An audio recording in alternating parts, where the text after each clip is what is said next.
Nesse final de sessão e nesse final de ano, é importante se verificar a interrogação que existe no Brasil com relação ao seu destino e ao seu futuro. Tivemos uma eleição em que o debate foi muito mais em cima de questões particulares, não importantes, mas onde não se conseguiu ver uma proposta concreta para o nosso país na hora que ele está vivendo. E estamos vivendo agora uma situação impressionante. Eu acho que não tem nenhuma dúvida que se a eleição não tivesse ocorrido há 20 dias atrás e eu fosse daqui um mês, era como se estivéssemos num outro país. O debate seria completamente diferente. E o resultado, provavelmente, fosse também diferente. É porque, desde o dia que se proclamou o resultado até hoje, os acontecimentos que vieram e vêm se verificando são realmente acontecimentos que mexem com o povo e com a gente, que trazem interrogações com relação ao que houve e, de um modo especial, com o que haverá. Quem assistiu ou quem participou da comissão parlamentar de inquérito da Petrobras ontem e quem assistiu os debates que ali ocorreram, ficaria impressionado. Impressionado que, na verdade, são bilhões de cruzeiros e de reais, bilhões de dólares que estão sendo discutidos com relação ao que houve, com relação ao que aconteceu. Eu, sinceramente, não sei. A presidenta está aí. Dizem que até amanhã ela vai escolher o novo ministro da Fazenda. E a interrogação com relação ao nome desse ministro. Alguém ligado ao setor financeiro, presidente de banco. Não sei. Mas a grande verdade é que esse ministério que a senhora presidenta vai compor, nessa hora que nós estamos vivendo, fica com um ponto de interrogação, esperando o que acontecerá no inquérito policial, dos nomes que aparecerão e da veracidade do aparecimento desses nomes envolvido nessa operação, que infelizmente tem como dolorosa vítima a nossa Petrobras.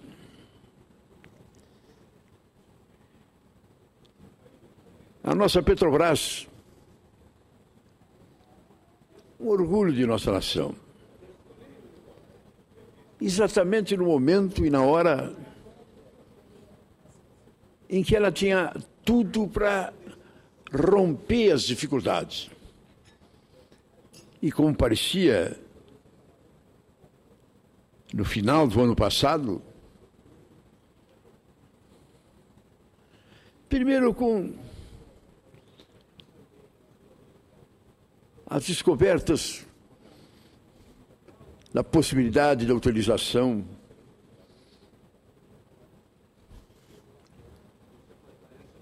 ou de milho, açúcar, cana-de-açúcar na nossa gasolina, fazendo com que o Brasil pudesse aumentar em muito a sua produção. Mas, basicamente, com o petróleo arrancado do fundo do mar, e que o Brasil é grande produtor. Hoje, com o preço das ações do mercado internacional, com a queda, hoje com jornais americanos de primeira grandeza dizendo que o Brasil é talvez o país que no mundo moderno tenha o maior percentual de corrupção de todos os tempos, o Brasil. Eu não sei. Mas eu acho que uma profunda meditação nós deveríamos fazer. Eu não sei. Mas não posso aceitar que o Brasil seja essa consequência de crise, mais crise, problema e mais problema, dificuldade e mais dificuldade, irresponsabilidade e mais irresponsabilidade. Eu creio que o povo brasileiro merece melhor destino. E os homens públicos que nem nós, que vêm desempenhando suas missões, deveriam fazer uma análise melhor e mais profunda dessa realidade. Eu vejo os países lá do Oriente Médio e me causa dó quando eu vejo que por razões tidas como místicas, como de religião, como de fé, mas na verdade, no extremo absoluto, civilizações estão se destruindo, milhares de pessoas estão morrendo, uma guerra verdadeira da maior crueldade, e não se entendem, e não se acertam, no fundo não sabem o que querem. E o terrorismo é hoje o grande inimigo que todo mundo tem, que pode ocorrer a cada momento, a qualquer lugar do mundo. Pois nós aqui, no Brasil, tínhamos condições e precisaríamos encontrar essas posições de buscar uma fórmula através da qual nós pudéssemos ir cumprindo a nossa missão. Quando no governo Itamar, o senhor Fernando Henrique, ministro da Fazenda, essa casa voltou ao plano real, um plano que deu certo, que acabou com a superinflação e que permitiu ao Brasil crescer, desenvolver. Quando naquele momento, naquele governo, a gente viu durante 2 anos e meio essa casa funcionar com dignidade, com seriedade, com austeridade. Não teve durante todo esse período uma vez que essa casa ocupasse as páginas policiais. Grandes debates, grandes divergências. O PT, na oposição, crescendo, desempenhando o seu papel com rara capacidade. O PSDB no governo levando adiante. Houve um tempo que eu me lembro que era completamente diferente os debates e as discussões. Não tinha troca-troca, não tinha toma lá da cá, não tinha político pulando de partido de hoje para cá, de hoje para lá. Essa casa tinha um rumo.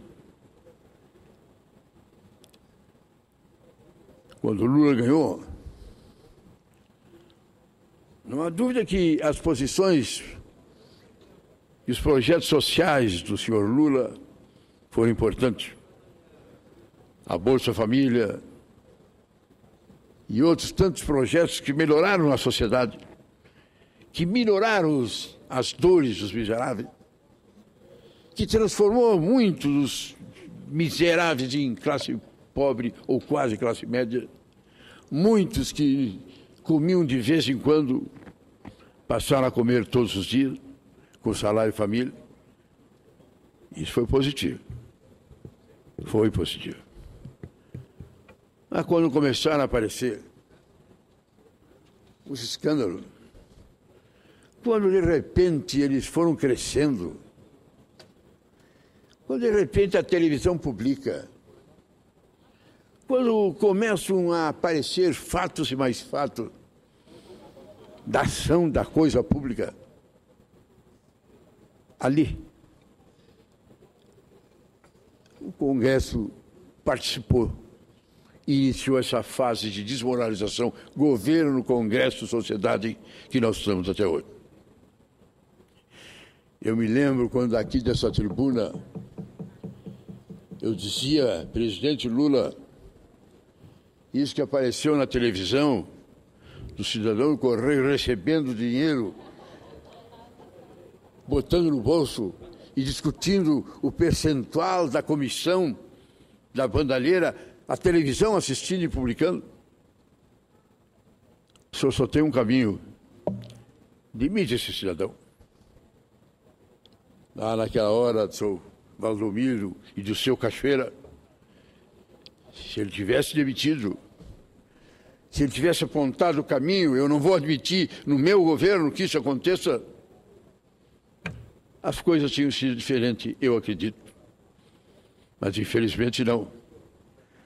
Degradação, degradação. Se o PT, um partido da ética, da moral, do povo, foi se corroendo, e chegar a essa proporção que estamos vendo hoje, de uma fantástica carga negativa, quase derrubando a nossa Petrobras. E agora, às vésperas de um governo reeleito assumir, e mostrando as perspectivas de como será esse governo, o que eu custo a crer.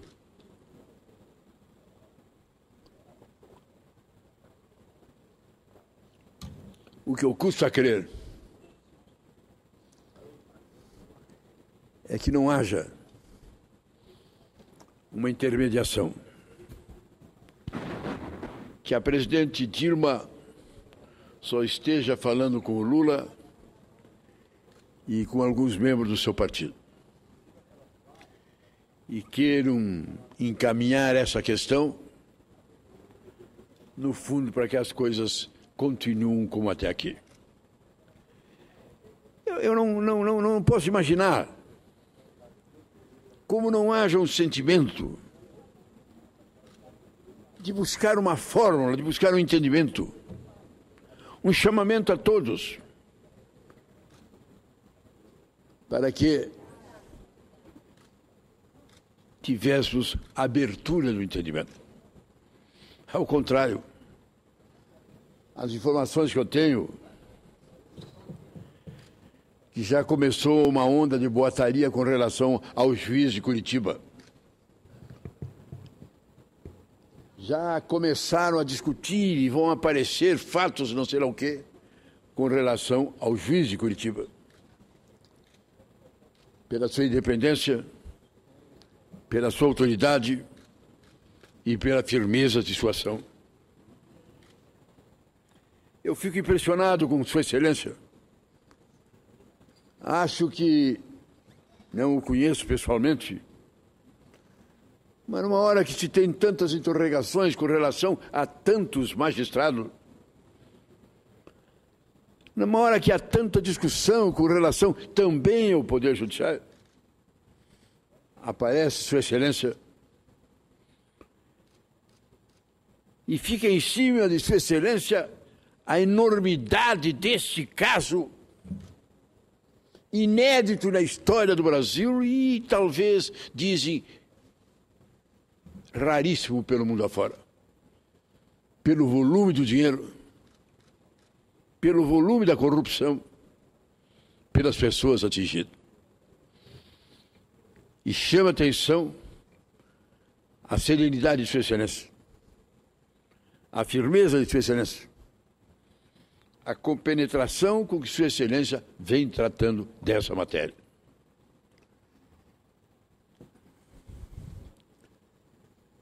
Não acredito que a tal de boataria vá atingi-lo. Não acredito que Sua Excelência não tenha condições de continuar o seu trabalho e levá-lo adiante. Mas levá-lo adiante significa o quê? Ontem eu assisti na televisão, no Jornal Nacional, e hoje está nos jornais. Um advogado de defesa de um dos réus disse o seguinte: um advogado que vai defender um réu,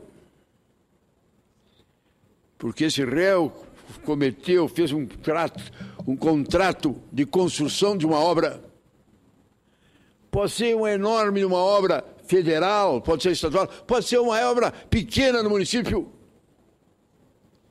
Se ele não der uma percentagem de comissão para quem está fazendo, se não vier a bandalheira do dinheiro por fora, não sai a obra. Isso é o Brasil. Esse advogado disse ontem no Jornal Nacional para todo mundo ouvir. E os jornais produzem isso nas primeiras páginas hoje, em todos eles. E ninguém para pensar. Não tem obra. Pode ser grande, que nem as da Petrobras. Pode ser uma escolinha no município.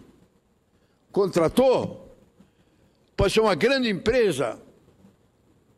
E pode ser uma empresinha pequenininha. Fez o contrato. Ele tem que ganhar por fora.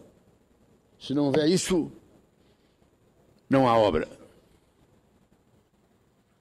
Não aceito isso como verdade. Mas que é por aí, é por aí. É por aí, é por aí. Por isso, eu fico realmente preocupado. Realmente preocupado. Nos jornais de hoje, dizendo que de hoje para amanhã, a presidenta vai escolher o ministro da Fazenda. E ela com o Lula, e mais a quem não sei, vão escolher. Se será o empresário A, o banqueiro B, ou não sei quem. E os partidos políticos estão reunidos. O PT exigindo uma cota maior de ministros ligados a ele, PT. E exigindo que a cota de ministros que a presidenta se considera com direito de ter seja diminuta. Diminua. Que os partidos precisam mais ministério. Se inicia o governo assim, vai se caminhar para onde? Prenúncio de uma batalha para escolher o presidente da Câmara. De um lado, um ilustre deputado, líder do PMDB, reconduzido por unanimidade, sobre o qual muita gente tem muitas restrições com relação a ele. Não há de negar-se, todavia, sua capacidade de coordenação. Considerado inimigo frontal da presidenta e também adversário do próprio presidente do MDB, vice-presidente da República, e que é o candidato. De outro lado, a presidenta e o seu partido indo para a disputa e para o debate. Numa hora que nem essa, num momento que nem esse, numa situação que nem esta, incendiar a Câmara dos Deputados, num racha em que deve valer tudo. Não sei quais serão as moedas de troca na que a deputado venha para o lado de cá ou vá para o lado de lá. Essa é a grande manchete da Câmara dos Deputados no dia de hoje. E com relação a essa casa, o debate que se tem é que, como o governo não cumpriu a legislação, a lei que determina os percentuais de gasto, como suplantou, como foi além do que podia, o Jucá, ilustre senador, encontrou a fórmula. Tem uma lei. Essa lei determina a fórmula de gasto e quanto deve gastar. A Previdência avançou. Avançou? Avançou. O que nós vamos fazer? Vamos mudar a lei. Baixar a lei abaixo do que ela gastou. Que aí terminou o negócio. É fantástico. É impressionante, se não fosse grosseiro, se não fosse ridículo. Mas essa é a grande discussão e o grande debate na Comissão do Orçamento. Eu não sei, mas acho que todo mundo acha que a situação é tão complicada que não vale botar a mão. Não, não é comigo. É melhor eu ficar de fora. É o que eu devia fazer. Encerrei minha vida pública. Nos meus 85 anos, estou regressando à minha casa. É verdade que pretendo andar pelo Brasil. Pretendo. Pretendo aceitar os convites que venham, dezenas e dezenas, e que eu não tenho conseguido e nem teria condições de atender. Faculdades, OABs, Assembleia Legislativa, edições partidárias. Pretendo seguir esse rumo ano que vem, se Deus me der saúde. Fazer o quê? Tentar conversar com os jovens. Em primeiro lugar, tentar que, além de mim, outros façam isso. Fazer um chamamento a que, nesta hora que nós não acreditamos praticamente em quase nada, nessa hora, vamos para a rua. Vamos debater, vamos discutir. Vamos fazer com que a UNE volte a ser uma entidade grande como foi no passado e convoque grandes debates nacionais. Vamos fazer com que o Centro Acadêmico da Faculdade de Direito de São Francisco faça isso. Vamos fazer com que os sindicatos não são apenas aqueles que, fechados em torno dos favores do governo, buscam as vantagens pessoais. Eu acho que será possível. Eu creio que será possível. Eu creio que os jovens, com essa revolução que se chama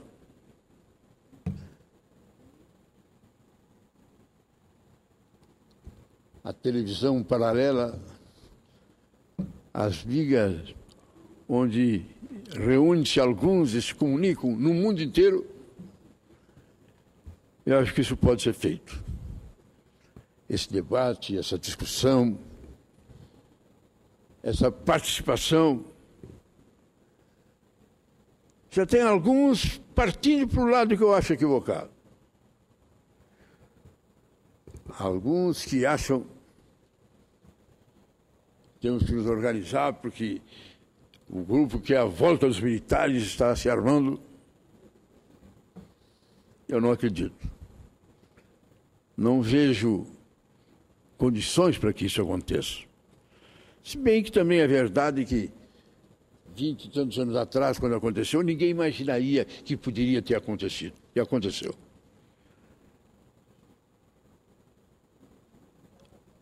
Os outros que acham que há no governo perigo do socialismo bolivariano da Venezuela partir e chegar até aqui, e que é o objetivo do atual governo, com toda sinceridade, eu também não acredito. Sinceramente, eu não acredito. Eu acredito, isso sim, na participação coletiva, no trabalho coletivo, no chamamento à ordem e à razão. Essa casa, a partir para as grandes reformas, um novo pacto federativo. E, na verdade, nós não temos coisa nenhuma. União, estados, municípios, orçamento, como é, como não é, direitos de um, direitos de outro. Na verdade, o Brasil hoje é um sistema, quase que eu diria, anárquico. Por isso a mudança deve ser feita. Por isso o povo deve participar. Por isso a sociedade deve vir estar presente. Vamos ver, senhor presidente. Vamos ver se Deus dará fé e orientará a nossa presidenta para ela, que é a que tem a grande responsabilidade, que tem a força na mão e o poder de decisão. Não vá ao acaso que assopram solução fácil.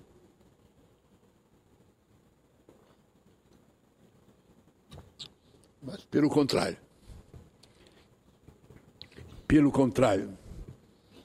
que ela busque a solução no diálogo e no entendimento. Era isso, senhor presidente. Numa quinta-feira, parece até uma quinta-feira santa, tão vazia, tão calma, tão silenciosa, que Vossa Excelência preside essa sessão e que levará uma imagem do nosso Congresso e que lá no seu Sergipe continuará labutando na grande causa que é o meio ambiente, que é a defesa da nossa natureza, que possamos nos reencontrar num Brasil mais justo, mais digno e mais correto. Muito obrigado a Vossa Excelência.